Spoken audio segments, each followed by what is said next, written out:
ఈ రోజే సబ్స్క్రైబ్ చేయండి మీ ఫేవరెట్ షోస్ చూడండి. అక్క భోంచేద్దాంరా. ఆకలిగా లేదా ఆనంద?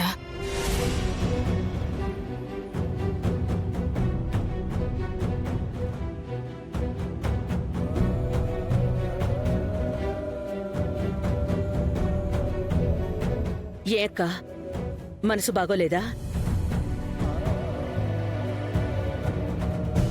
అలాంటిదేమీ లేదమ్మా. మామూలుగానే ఆకలిగా అనిపించటం లేదు, అంతే.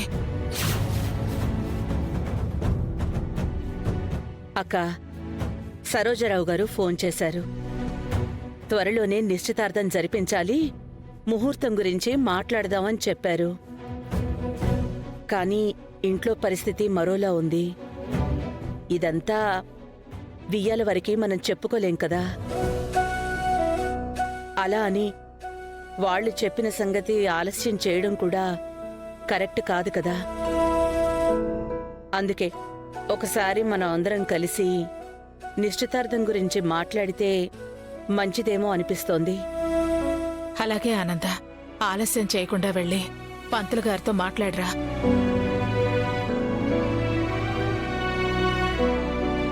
అక్కెందుకు ఇలా ఉంది? ఏమైంది?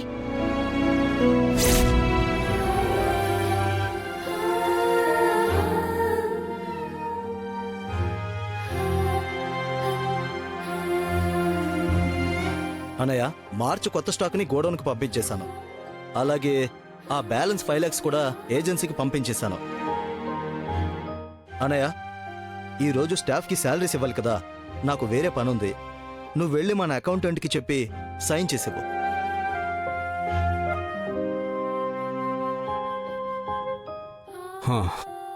నాకు కొంచెం ఒంట్లో నాలుతగా ఉందిరా, ఆ పనేదో నువ్వే చూడు.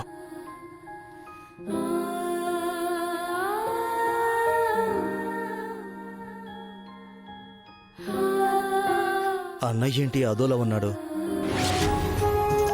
ఏంటమ్మా పిలిచారు? రోహిత్, ఇందాక ఆనంద వాళ్ళ ముందు మేమేదైనా మాట్లాడితే విషయం మరోలా ఉండేదని ఏదో మాటలతో సరిపెట్టాం. కానీ నువ్వెందుకు సమీరాని అరెస్ట్ చేయించావు? అదేంటమ్మా అలా అంటావు? చూడు రోహిత్, దర్శన్ ఏమన్నాడో మర్చిపోయావా? తన విషయంలో మనమంతా ఏదో మనసులో పెట్టుకుని అంతా చేస్తున్నావంట.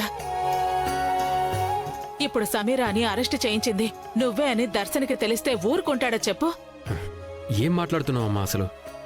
దర్శన్కి శరణ్య కంటే ఆ సమీరా ఎక్కువ?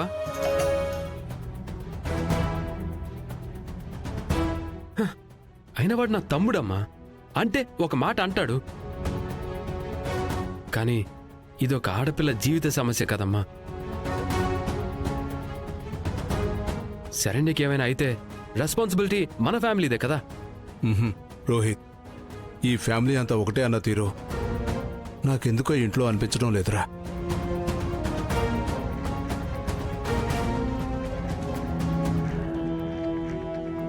సమస్య వచ్చింది వాళ్ళ ఫ్యామిలీలో. మన ఫ్యామిలీ ఇన్వాల్వ్మెంట్ లేకపోతేనే మంచిదిరా.